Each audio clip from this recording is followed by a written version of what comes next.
Hi everyone, welcome back to the Bankers Grid. So guys, I hope आप लोगों ने previous session quant reasoning English का एक strategy हमने डिस्कस करा था कि क्वालिफाइंग मार्क्स कैसे हम लोग सिक्योर कर सकते हैं इस अवेलेबल टाइम में। कौन से इजी टॉपिक्स थे और कौन से हाई स्कोरिंग टॉपिक्स थे, हमने क्वांट रीजनिंग इंग्लिश का सिलेबस के साथ साथ में उसको डिस्कस करा था। वो वीडियो अगर आपने चेक नहीं करा है तो वो वीडियो जरूर चेक कर लीजिएगा इस सेशन के बाद में। वीडियोस पर जाएंगे, लेटेस्ट वीडियो लास्ट वीडियो वही रहेगा, उस वीडियो को जरूर देखिएगा क्योंकि क्वालिफाई करना बहुत जरूरी है अगर हम इस एग्जाम में फर्दर राउंड्स के लिए एलिजिबल होना चाहते हैं तो। नाउ आज की वीडियो में हम लोग डिस्कस करेंगे retail liabilities, MSME, SME, skill 3 and skill 4 and credit analyst skill 2 and 3 का प्रोफेशनल नॉलेज में हम लोगों के लिए इजी टॉपिक्स कौन से हो सकते हैं। अभी हम इजी टॉपिक्स के बारे में इसलिए बात करेंगे क्योंकि आपने रियलाइज करा होगा कि आप लोगों ने बहुत सी बार जब प्रिपरेशन करा होगा, कुछ टॉपिक आपने उठाया होगा तो आपको उस पर मेहनत बहुत लगा होगा। अब मेहनत क्यों लगा? मेहनत इसलिए लग रहा है क्योंकि आपने उसका फाउंडेशन बिल्कुल नहीं करा, कोर टॉपिक्स नहीं करे, इजी टॉपिक्स नहीं करे, तो आपका उससे रिलेशनशिप बिल्डअप ही नहीं हो पा रहा है। रिलेशनशिप मतलब आप उससे कनेक्ट ही नहीं कर पा रहे हो। अब कनेक्ट नहीं कर पाएंगे तो ऑब्वियसली आपको मेहनत ज्यादा लगेगा। तो आज का सेशन पूरा डेडिकेटेड है कि हम professional knowledge for MSME, SME, credit analyst and retail liabilities manager sales का एक इजी और कोर टॉपिक्स, हाई स्कोरिंग भी रहेगा but easy and core topics जो एक फाउंडेशन आपने बना लिया तो फर्दर टॉपिक्स आपके लिए पढ़ना बहुत इजी हो जाएगा। तो पहले वो टॉपिक्स का आज डिस्कशन हम लोग वन बाय वन करेंगे, सारे प्रोफेशनल नॉलेज सब्जेक्ट्स को लेकर। अगर आपने बैच में एनरोल नहीं कर रखा, आप लोग बैच में एनरोल करने के लिए व्हाट्सएप कर सकते हो। व्हाट्सएप नंबर स्क्रीन पर अवेलेबल है। जिस टाइम पर भी इस वीडियो को देख रहे हो 24/7 आप व्हाट्सएप कर सकते हो and team will help you out with the manual payment process. But ध्यान दीजिए, ये व्हाट्सएप सपोर्ट नंबर है, not a calling support, because calling support possible नहीं हो पाता। आप व्हाट्सएप सपोर्ट के लिए टीम इज देयर एंड आप लोग प्रिपरेशन स्टार्ट कर दीजिए। प्रिपरेशन स्टार्ट कर दिया, बैच में एनरोल कर चुके हो तो आज का इजी टॉपिक्स देखिए। और ये बैच पूरा कंप्लीट इंटरव्यू तक के लिए अवेलेबल है कि इंटरव्यू के टाइम पर आप लोगों को कौन से टॉपिक्स पर ध्यान देना पड़ेगा, वहां पर भी प्रिपरेशन लगेगा। फर्दर अगर हम बात करें क्वांट रीजनिंग इंग्लिश पर भी मेहनत लगेगा एंड प्रोफेशनल नॉलेज पर भी लगेगा। This is the available time, do not over think much. अगर ओवर थिंकिंग प्लानिंग को लेकर करेंगे तो फिर प्रॉब्लम आएगा क्योंकि ये अवेलेबल टाइम पर हम अपना एनर्जी और जो एफिशिएंसी उसको चैनलाइज नहीं कर पाएंगे। चैनलाइज करना जरूरी है, स्टेप बाय स्टेप प्रिपरेशन करिए, टेस्ट सीरीज भी लगाना रहेगा, मॉक टेस्ट देंगे तो उससे भी हमको स्कोर पर समझ में आएगा कि हम कहाँ पर लैग कर रहे हैं। तो रियल एग्जाम में हम लोग वहां पर वो मिस्टेक ना करें। रिवीजन सेशंस होते हैं तो वहां पर आप लोगों को हेल्प होगा, रिवीजन सेशंस भी अटेंड करा करो, अटेम्प्ट करा करो, जिससे आप लोगों का एक क्लैरिटी आएगा। एक ही टॉपिक को अगर आप मल्टीपल टाइम्स देख रहे हो तो उससे भी बहुत हेल्प होता है क्योंकि डेटा खाली देखना इंपॉर्टेंट नहीं है, डेटा को याद रखना बहुत जरूरी है। दैट्स व्हाई रिलेवेंट कंटेंट से प्रिपरेशन स्टार्ट करो जो एग्जाम के टू द पॉइंट आप लोगों को कम टाइम पे अच्छा स्कोर करवा पाए। तो बैच में एनरोल करने के लिए आप लोगों को व्हाट्सएप करना, व्हाट्सएप नंबर स्क्रीन पर अवेलेबल है। हम इस सेशन को स्टार्ट करते हैं। सेशन में हम लोग देखने वाले दैट अगर हम बात करें, हमारा पर्टिकुलर कोई सा पॉइंट हुआ दैट इज रिटेल लाइबिलिटीज। सबसे पहला टॉपिक हम लोग स्टार्ट करेंगे दैट इज रिटेल लाइबिलिटीज।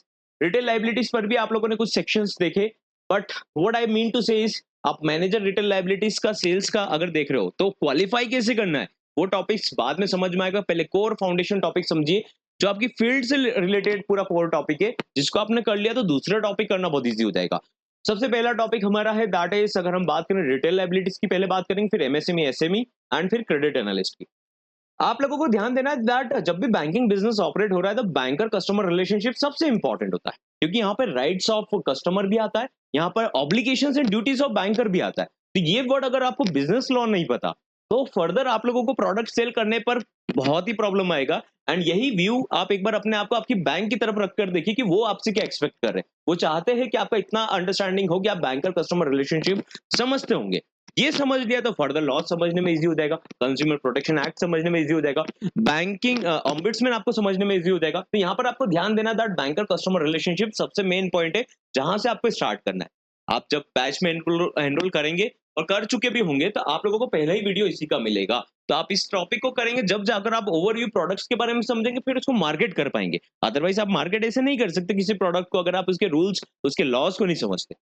फिर आपको कंज्यूमर फोरम पर जाना है, रेगुलेशंस पर जाना है, यही सीक्वेंस में आपको प्रिपरेशन करना है अगर आप एफिशिएंसी के साथ में करना चाहते हो। अगर आप फर्स्ट राउंड में गवर्नमेंट स्कीम उठा लेंगे, फर्स्ट राउंड में कुछ और टॉपिक उठा लेंगे तो आप लोग अपना अब्जॉर्प्शन, और अगर मैं बात करूं कि आप जो डेटा को रिटेंशन कर सकते हो, है ना, अगर आपने कुछ टॉपिक फंडामेंटल समझ लिया तो फिर उससे आगे स्टेप को समझने में आपको प्रॉब्लम नहीं आएगा, फिर आपके लिए इजी टास्क हो जाएगा। आप उसके मोटो को समझ सकते हो।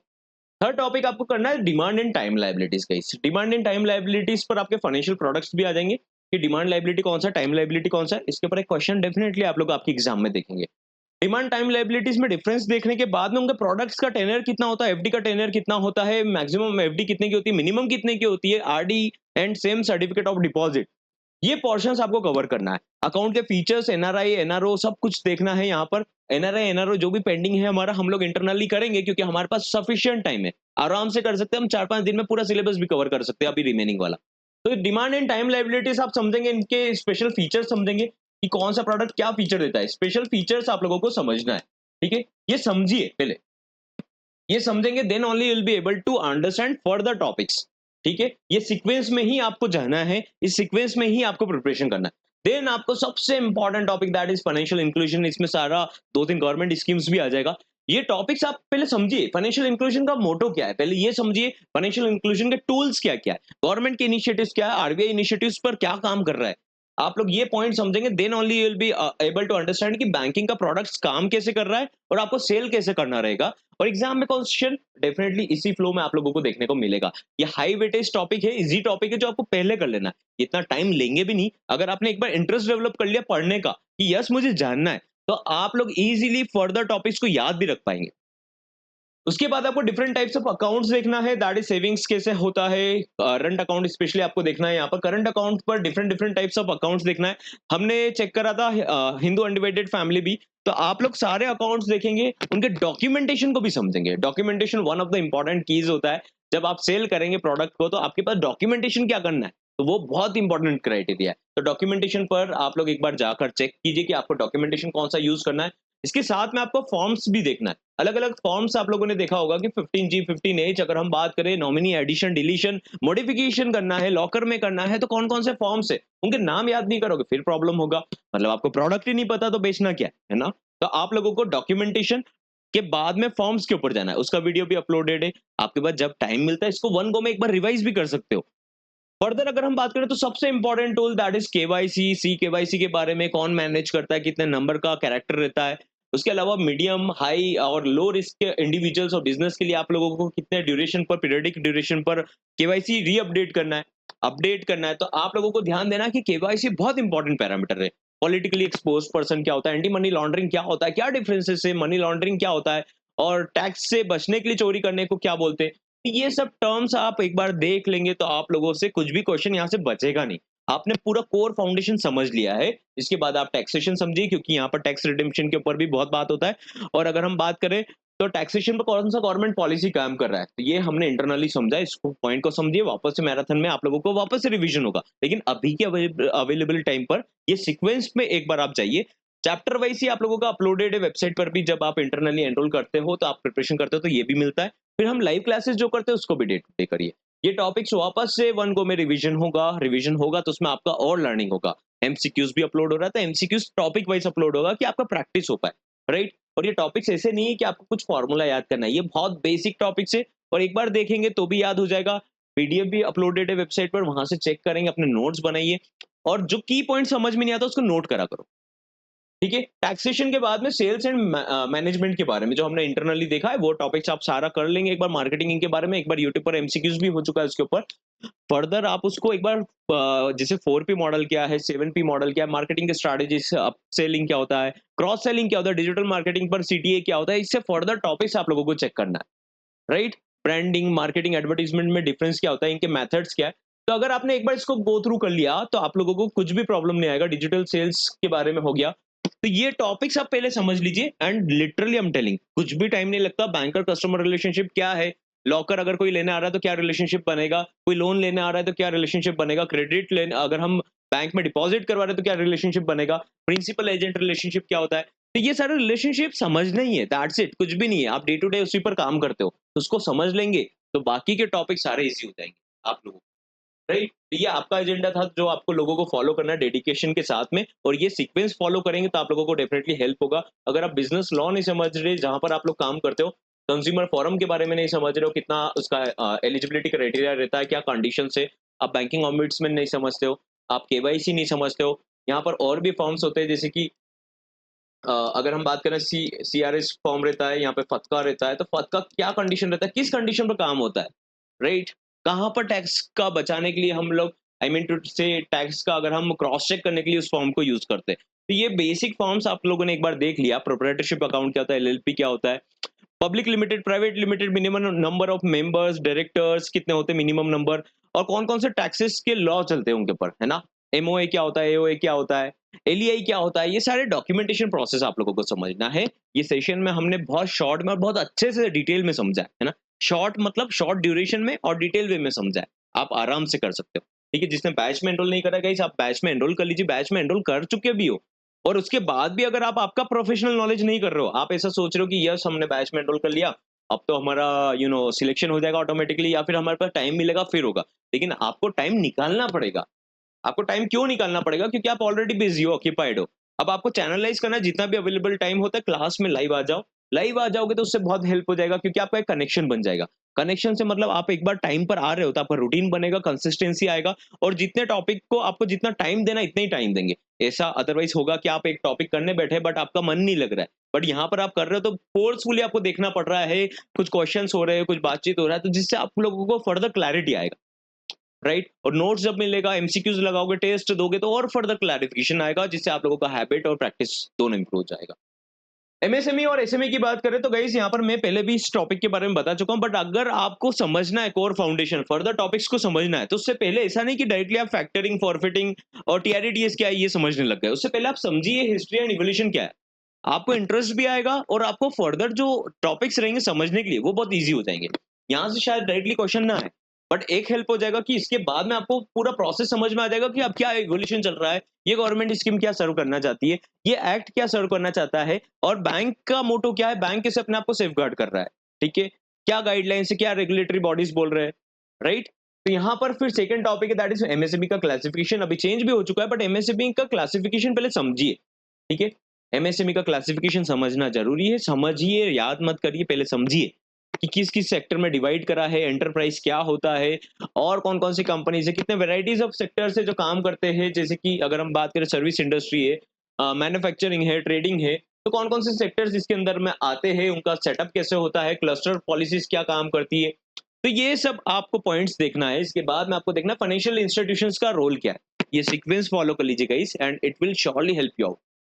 फाइनेंशियल इंस्टीट्यूशंस जैसे कि सिडबी, नाबार्ड भी रहता है, तो ये सब क्या कर रहे हैं? इनका क्या इंपॉर्टेंट रोल है? ये गाइडलाइन कैसे बैंक को फॉलो करवा रहे हैं? हम लोगों ने इंटरनली भी देखा है, वापस से आप देख लेंगे, लेकिन आप इसको एक सीक्वेंस को दिमाग में रख लीजिए कि yes this is the sequence which I need to follow, right? फिर आपको चेक करना है अकाउंट्स एंड डॉक्यूमेंटेशंस आपको भी चेक करना है क्या कंडीशंस है एलईआई के बारे में और अगर हम बात करें यहाँ पर एलईआई के अलावा और आपके मेन पॉइंट्स रहते हैं दैट इज कि कितने करंट अकाउंट कितने करंट अकाउंट ओपनिंग के क्राइटेरियाज क्या क्या है डॉक्यूमेंटेशंस क्या क्या है। अगर हम यहाँ पर और मेन पॉइंट पर बात करें तो दैट इज गाइडलाइंस रहता है कि किसी ने इतना लेंडिंग ले रखा है तो क्या क्राइटेरिया है उसका अकाउंट हम कब ओपन करेंगे कब नहीं करेंगे क्रेडिट रेटिंग्स का क्या रोल है। टैक्सेशन आपको भी समझना है, टैक्सेशन नहीं समझोगे तो फिर प्रॉब्लम आएगा, जीएसटी कब लगता है क्या नहीं लगता है, कस्टम ड्यूटी क्या होता है, एक्साइज ड्यूटी क्या होता है। हम अगर बात करें सेल्स टैक्स ने क्या रिप्लेस करा और अगर हम बात करें तो जीएसटी में कौन-कौन से रिजाइम में आते हैं और जीएसटी के आउट ऑफ रिजाइम कौन-कौन से प्रोडक्ट्स है, कौन-कौन से फील्ड है। तो वो अगर हम समझेंगे देन ओनली हम कस्टमर को समझ पाएँगे। तो ये आपको समझना बहुत ज़रूरी है। डायरेक्ट क्वेश्चन ना भी आए तो भी ये समझेंगे तो आप डॉक्यूमेंटेशन को समझेंगे और आप फर्दर जो भी पॉलिसीज़ आ रही है उनको बहुत ईज़िली समझ सकते हो क्योंकि पॉलिसी सब जगह कहीं न कहीं यही बेनिफिट दे रहा है। राइट? फिर कमिटीज़ के बारे में आपको समझना बहुत ज़रूरी है। कमिटीज़ जो एमएसएमई के ऊपर काम कर रही है, तो गाइज़ एमएसएमई की कमिटीज़ पर ध्यान देना। एमएसएमई कमिटी जैसे 2 पॉइंट को हैंडल करती है। कस्टमर का पॉइंट ऑफ व्यू देखती है और बैंक का पॉइंट ऑफ व्यू देखती है। बैंक का पॉइंट ऑफ व्यू इसलिए इंपॉर्टेंट है क्योंकि बैंक में अगर बैंक का पॉइंट ऑफ व्यू नहीं देखेंगे तो एनपीए हो जाएगा। एनपीए होगा तो इनके पास प्रोडक्ट क्रेडिट नहीं आ पाएगा। तो दोनों को देखकर कमिटीज़ बनती है, कमिटीज़ काम करती है और अपने प्रोटोकॉल्स को शेयर करती है। कॉन्सेप्ट समझना है, हमने सारे कॉन्सेप्ट्स देखे थे फाइनेंशियल के जो भी कॉन्सेप्ट्स रहते हैं, बैलेंस शीट के बारे में थोड़ा बेसिक्स देखना है और रेशियोज़ के बारे में देखना है। ये सीक्वेंस में एक बार फॉलो करना है, रेशियोज़ हम लोग ऑलरेडी इंटरनली डिस्कस कर चुके हैं, वेबसाइट पर अवेलेबल रहेगा। टीम को मैसेज करेंगे तो भी आप लोगों को शेयर कर देंगे and also one thing I need to tell you that is जो भी टॉपिक पढ़ रहे हो, जैसे कॉन्सेप्ट पढ़ लिया तो पढ़ लिया नहीं है, उसको याद कर लीजिए, उसको गो थ्रू करिए, उसके ऊपर थोड़ा-सा 2 दिन दे दीजिए, चलेगा। लेकिन उसके बाद आप दूसरे टॉपिक्स पर स्टक नहीं होंगे। रेशियोज़ पढ़ा है तो पढ़ा है ऐसा याद मत करो, फ़ॉर्मूला मत देखो। आप समझो उसको कि क्या फ़ॉर्मूला था, क्यों यूज़ हो रहा है, क्यों रेशियो बोल रहे हैं, क्यों परसेंटेज नहीं बोल रहे, बेसिक चीज़ें समझिए जो हम क्लास में बहुत डिटेल में समझे। उसके अलावा अगर हम बात करें ये सेक्टर अगर आप कर ले तो फिर गवर्नमेंट स्कीम्स ये सब पढ़ना, फैक्टरिंग, फॉरफिटिंग TRE-DS, ये बहुत आप लोगों के लिए बहुत ईज़ी हो जाएगा फर्दर, क्योंकि आप लोग कोर प्रॉब्लम को समझ रहे हो कि इश्यूज़ क्या था और गाइडलाइंस काम कैसे कर रहे हैं। ये पहले आप लोग समझिए, हिस्ट्री इवोल्यूशन से स्टार्ट कीजिए अगर आज भी स्टार्ट नहीं करा है तो। नाउ लेट्स टॉक अबाउट ये टॉपिक्स तो क्रेडिट एनालिस्ट पर भी करना ज़रूरी है, क्योंकि मार्केट का एनालिसिस अगर आपको नहीं पता तो फिर लेंडिंग पर आपको भी प्रॉब्लम आएगा। तो ये टॉपिक्स तो एनी व्हिच वे आपको करना ही है। ठीक है, बाय डिफॉल्ट आपको समझना है ये टॉपिक्स तो, है ना? फिर गवर्नमेंट स्कीम्स तो आप लोगों के लिए भी बहुत ईज़ी हो जाएगा कि गवर्नमेंट स्कीम बोल क्या रहा है। ठीक है, वैल्यूज़ दी तो पुट अप करना है। आपको अगर फंडामेंटल क्लियर है तो फिर समझने में प्रॉब्लम नहीं है। और समझेंगे तो वो उसके भी स्कोर आएगा। मैं आप लोगों को इंपॉर्टेंट पॉइंट्स, इंपॉर्टेंट टॉपिक्स भी शेयर करूँगा कैप्सूल के साथ में, जहाँ पर आप लोग देखेंगे कि यस ये टॉपिक्स है जहाँ पर हम लोग 70-80 नंबर आराम से ला सकते हैं आउट ऑफ 150। 100 नंबर भी लेकर आ सकते हैं। लेकिन obviously it is well understood कि आप कितना भी पढ़ेंगे बट उसमें मिस्टेक भी कर आएँगे, नेगेटिव मार्किंग भी है, तो उसका मार्जिन भी लेकर हमको चलना पड़ेगा। अभी टाइम है तो आप लोग जब तक अपना कोर फंडामेंटल्स पर अच्छे से काम कर लीजिए। Now let's talk about credit analyst. जैसा कि मैंने आपको बोला कि एमएसएमई, एसएमई वाला पॉइंट्स आपको भी करना है, लेकिन उसके पहले आप लोगों को ये भी समझना है दैट प्रिंसिपल्स ऑफ लेंडिंग होता क्या है। हमने जैसे डिस्कस करा था कि एंड गोल क्या रहता है ना? पूरा फ्रेमवर्क का एंड गोल क्या रहता है लेंडिंग पर। तो ये सब पॉइंट्स आपको देखना है, टाइप्स ऑफ रिस्क देखना है, मार्केट पर रिस्क कौन-कौन सा रहता है। अगर आप रिस्क नहीं समझ रहे हो तो फिर लैंडिंग के डिसीजन कैसे होंगे? ऑल्दो आप लोगों को तो गाइडलाइन मिलेगा, उसको फॉलो करना है, आपका कोई गाइडलाइन नहीं है। टाइप्स ऑफ रेटिंग एजेंसीज के बारे में, रेटिंग एजेंसीज के इंटरनल फ्रेमवर्क और एक्सटर्नल फ्रेमवर्क को समझना है। Types of lending and framework हो गया, कमिटीज हो गया, कॉन्सेप्ट्स हो गया, रेशियोज हो गया, फाइनेंशियल स्टेटमेंट एनालिसिस हो गया। ये पॉइंट अगर आपने सीक्वेंस में समझ लिया और एमएसएमई का स्टार्टिंग का पॉइंट समझ लिया, हिस्ट्री इवोल्यूशन और ये पॉइंट, तो आपको फर्दर समझना बहुत ईजी हो जाएगा। यहाँ पर न्यूमेरिकल्स भी आता है तो फाइनेंशियल स्टेटमेंट एनालिसिस से आएगा। बट आपने कोर प्रॉब्लम समझ लिया ना, प्रॉब्लम कहाँ आता है, रिस्क क्या है, प्रिंसिपल्स ऑफ लेंडिंग क्या है, कमिटीज ने क्या रिकमेंड करा, कॉन्सेप्ट्स क्या बोल रहे हैं, फिर आपको फाइनेंशियल स्टेटमेंट एनालिसिस करने पर कोई प्रॉब्लम नहीं है। चाहे प्रॉफिट लॉस स्टेटमेंट हुआ, कैश फ्लो हुआ या बैलेंस शीट हुआ, आप उसको आराम से याद कर सकते हो, उसके भी फॉर्मूलाज रहेंगे, तो उसको भी आप समझ सकते हो किस कैटेगरी में डिवाइड होता है, किस फॉर्मेट में बनता है। और आप अगर कोई सा प्रोडक्ट सेल कर रहे हो तो वो किस कंडी पर सॉरी, आप प्रोडक्ट को लेंडिंग कर रहे हो, मतलब आपके लोन को लेंडिंग कर रहे हो, कौन सा टर्म लोन है या फिर वर्किंग कैपिटल, तो आपको डिसीजन लेने पर हेल्प हो जाएगा। एंड में डिसीजन हेल्प तो हो जाएगा, ट्रेनिंग भी हो जाएगा, बट यहाँ पर ये मैटर करता है कि एग्जाम में क्वेश्चन उसी तरीके से पूछा जाएगा कि आप वेल ट्रेन्ड हो या नहीं हो। तो दैट्स व्हाई ये टॉपिक आपको सीक्वेंस में फॉलो करना है। Nothing will be taking so much of time कि आप लोग ऐसा सोचे कि यार मेरा एक दिन में प्रिंसिपल ऑफ लेंडिंग हुआ। आराम से एक ही टॉपिक करो। Why to rush then? हमारे पास प्रॉपर टाइम है। थोड़ा भी आपने डे टू डे रूटीन में ले लिया, क्लासेस को ही देख लिया, तो आप लोगों का डेफिनिटली बहुत हेल्प हो जाएगा। जिसने प्रिपरेशन स्टार्ट नहीं करा हो गाइस, प्रिपरेशन स्टार्ट कीजिए। Time is very important and time के आगे तो आप भी समझते हो कि हमारे पास तो कुछ भी लिमिटेड टाइम मिलेगा। हम लिमिटेड टाइम को प्रॉपर्ली कितना एफिशिएंटली चैनलाइज़ कर रहे हैं वो मैटर करता है। बैंकर हम ऑलरेडी है, हमको ऑलरेडी पता है कि क्या होता है, क्या नहीं होता। बट बस एग्ज़ाम के पॉइंट ऑफ व्यू से हमको अपने आप को ट्रेन करना है, वेल स्किल्ड करना है कि हम लोग क्वेश्चन देखें, हम पैटर्न समझ पाएँ, टेस्ट सीरीज़ भी अटेम्प्ट करें एंड साथ में हम जब रिविज़न करें तो उसका क्राइटेरिया भी समझें। क्वांट रीजनिंग इंग्लिश को भी साथ में लेकर चलना है एंड इंटरव्यू के टाइम पर भी प्रिपरेशन करना है। जिसने बैच में एनरोल नहीं करा गाइज़, आप लोगों को बैच में एनरोल करने के लिए व्हाट्सएप करना है if you genuinely want to prepare for Bank of Baroda examination. Bank of Baroda पर एग्जाम को क्रैक करना है तो ऐसा कुछ डिफाइंड सिलेबस नहीं होता, बट व्हाट मैटर्स इज आप किस रिसोर्स को रेफर कर रहे हो, जिस रिसोर्स को रेफर कर रहे हो एंश्योर करा करो दैट यस ये पॉइंट हम लोगों को एग्जाम में यूज करने पर डेफिनेटली हेल्प मिलेगा। अदरवाइज बहुत सी जगह आप देखेंगे कि आपको पता ही नहीं चलेगा कि पढ़ना कैसे, राइट? पढ़ना कैसे से मतलब होता है कि आप लोग एक सीक्वेंस में प्रिपरेशन नहीं कर पाते। ये टॉपिक्स आपको श्योरली हेल्प करेंगे, जहां पर आप लोगों को डेफिनेटली इन टॉपिक्स को लेकर माइंडसेट कर लेना है कि ये टॉपिक हमने कर लिया, फर्दर टॉपिक्स हमारे लिए बहुत ईजी हो जाएंगे। I will see in the next session with other details. Till then preparation start कीजिए एंड सैटरडे संडे का टाइम रहेगा उसको यूटिलाइज कीजिए। जो भी हॉलीडेज बीच में आता है उसको अच्छे से यूटिलाइज कीजिए। एग्जामिनेशन का टाइम अप्रोक्सीमेटली 16-20 मार्क्स के आसपास जो भी वीकेंड आएगा वही एग्जामिनेशन का आप लोगों का हाई चांसेस है कि आपका एग्जाम शेड्यूल्ड होगा, व्हिच मींस अभी भी आप लोगों के पास प्रॉपर 1 मंथ का टाइम है and you can give your best now. Alright?